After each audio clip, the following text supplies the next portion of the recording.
Hello, Cheryl Willis over at eXp Realty coming at you with June 2025 monthly market update for the greater Phoenix area.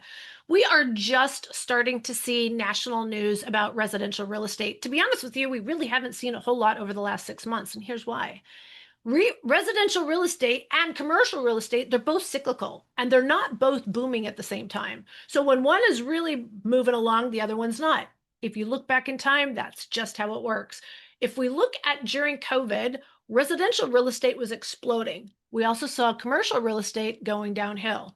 Then we saw interest rates go up and we saw residential real estate kind of slowing down. And for some reason, we're seeing commercial explode. This is normal. This is the cycle. If you've been waiting for that buyer's market, this is it. We are in it right now, and the media is just starting to cover it. I've always said that real estate news is about 6 months behind. We look at things that are happening literally last week. We can pull up numbers. So when you look at some of the national YouTubers or even the national media or even companies like Redfin and Zillow, they are taking public record. They have to wait for a lot of things to happen before they actually get the data.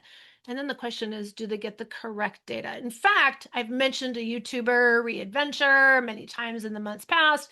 He actually doesn't subscribe to anything here in the greater Phoenix area. He subscribes to a data company called CoreLogic. And I'll bet you it's the same. Well, Redfin has their own data compilation and CoreLogic has theirs. But again, it's 6 months behind.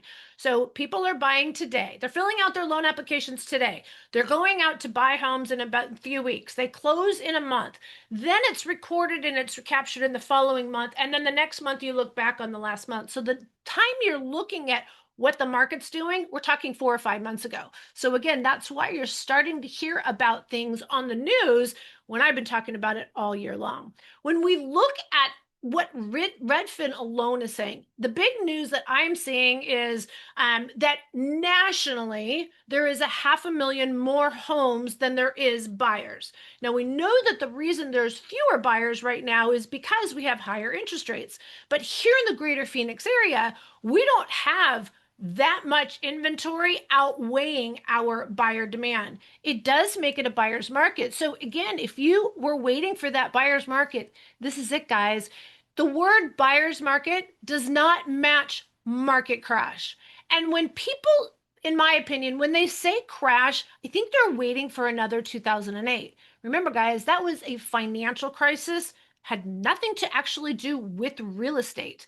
So what's happening today is interest rates. And that is what's keeping the buyers out. Remember, that's what they wanted to do by raising interest rate, is slowing down the spending. Now, it worked with real estate. And again, it's brought it to a flat market. And yes, there are some parts of the country that have an excess amount of inventory. I'm going to flag Florida as being the top. And here's why, guys. Land is cheap. These national builders, more specifically Lennar and D.R. Horton, massive land grab. When we had during COVID and we saw markets going up everywhere, but here's the difference. The people that were buying in Florida were not necessarily people buying their permanent residence. They were buying second homes and they were getting the heck out of Dodge wherever they lived, or they were buying investment properties. And those are the homes in those areas that are sitting vacant. They can't be rented and they can't be sold. That is where there is going to be some downfall. And again, that's where hundreds of thousands of extra homes are located. I know that also there's an excess in Texas in certain parts. And so there was, again, there was no justification. I shouldn't say no. There wasn't enough justification for the amount of homes that were built in some of the areas like Austin. So we're seeing and even Houston, there's an influx of inventory. Now, does that mean that Phoenix is like that? Have we seen an increase in inventory? Absolutely. Have we seen it exponentially so much more than the buyers that the sellers are now screaming out of panic and they're selling at cents on the dollar? Nope. No, not at all. In fact, sellers are absolutely putting their heels in the ground. And here's the other thing. If you're waiting for foreclosures and, again, short sales, foreclosures, the banks, I actually found one online. I'll show it to you right here. They are not helping with concessions. They're not helping with other buyer closing costs so it's like, here's the market value. We're not letting it go. The banks are going to wind up sitting on the few homes that are usually in the outlying areas. These are people that purchased in the last 2 to 3 years and have no equity. These are not ideal homes to pick up. And so, although the outer parts of the greater Phoenix area might see a little bit of a decline because the builders are also being super cooperative and aggressive. In fact, some of the builders, more specifically Toll Brothers, they were like, "Dang, I thought that we were going to have to stop paying buyer agents." It hasn't changed. That lawsuit in August of 2024, that was actually the settlement. It actually took over 2 years. It backfired, and we had a feeling it would. For the most part, nothing really changed. Does the seller have to pay our compensation? No.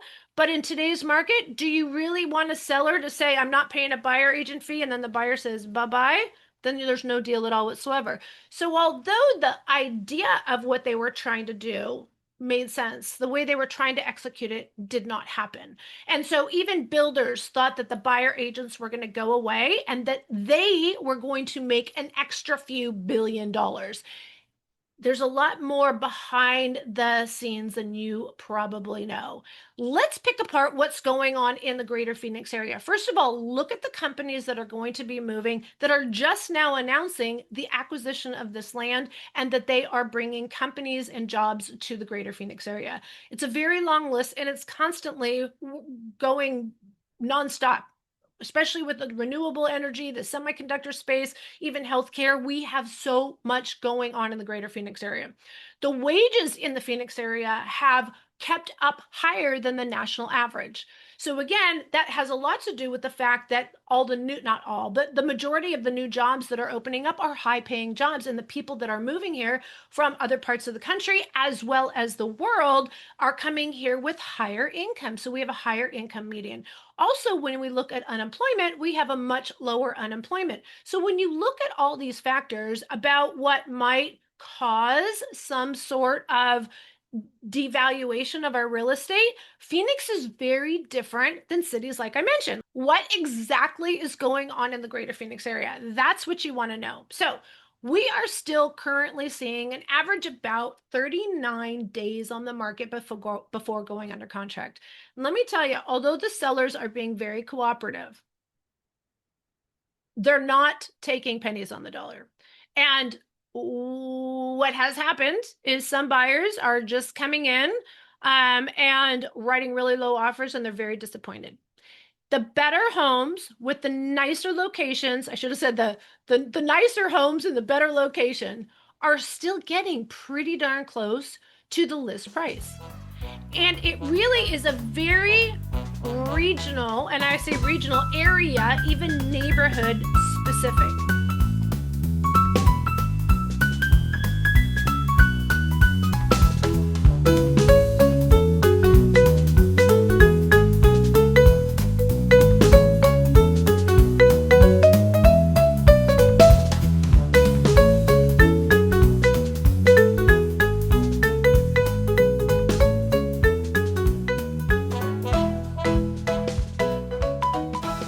The best deals are right now with new construction, hands down. We can go in with low offers and not insult a builder. That's a little bit different, right? Worst thing they can do is come back and just say no. They rarely do. They usually come back with a counter, even if they're low offers. But one of the greatest things that I am seeing right now is a fixed 4.99% 30-year mortgage. Okay, that's going to be on a FHA or a VA loan. This is several builders. This is now it's not usually move up builders. So this is going to be homes under 550. Okay, new construction in the more rural areas, and they're offering 4.99% 30-year fixed, and they also now are adding a layer on top of it It's called a 3-2-1. So in the beginning in 2022, that was the first thing we saw was the 3-2-1. Then in 20, that was 23. Then in 24, we saw the lower interest rates. Now I'm seeing the pile. So I'm seeing the 4.99% plus the 3-2-1. So that means your first year has an interest rate. It's actually like 1.97, then 2.97, 3.97, and then it fixes at 4.97. I might have that last number wrong. 7, 8, 9, one of those numbers. Anyways, you get my point. And they have the fixed rate, the 3-2-1 buy down, and they're paying for closing costs.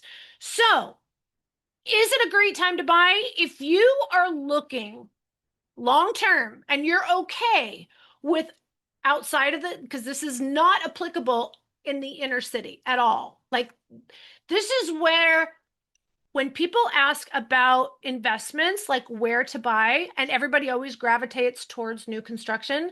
And I always tell them, go close to the inside of the city, even though it's older, run down, smaller, whatever, because that's where you're going to hold values the longest and they're going to go up the fastest. And again, in a market like this, Chandler, even with it being a buyer's market across the country, Chandler is one of the few sellers market because Chandler has what people want: schools, freeways, entertainment, shopping. It, I could go on and on. Now, although some people might think Gilbert has the same to offer, it's actually kind of not as central as Chandler. I know that sounds crazy, but needless to say, my point is this: in a market like this is where it's being tested. The outer lying areas are the ones that are struggling the most, and the inside is like, yeah, okay, it's a balanced market, so we'll wait a little bit longer, we'll get a buyer in eventually. And that's what's happening. So like I said, if you are considering areas like Maricopa, Buckeye, Goodyear, Santan Valley, parts of Queen Creek. Queen Creek's kind of like luxury and also affordable. But if you are under that 500, 550 price point, now is an exceptional time to buy because you can get the interest rates that you dreamed of getting in today's price points. Now, even if the price point was to change, they're saying Arizona might experience a 1 to 1.5 year-over-year depreciation. On a $500,000, that only means that your home would go down about $7,500 in price. That's nothing, right? If it was going to be a 10% change, that might be something that would be significant, but that's not going to happen in the greater Phoenix area, not with everything else. You have to have a reason for that downfall. And it's not because we don't have buyers. Today, we have almost 80% of the normal buyer activity with the high interest rates. Just imagine what's going to happen when interest rates actually really go down to the low sixes. It's going to be kind of scary for us. Here's the thing, guys. It's a great time to buy. Be careful about what you see online. There's a lot of hype. They love that scare tactic. If you are looking for new construction, which right now, again, is the best opportunities, give us a call. You do not want to go into these new construction sites without us. Give us a call, shoot us a text, send us an email, days, nights, or weekends. We got your back when moving to Phoenix, Arizona. All right, until next time, I'll see you next month. Bye.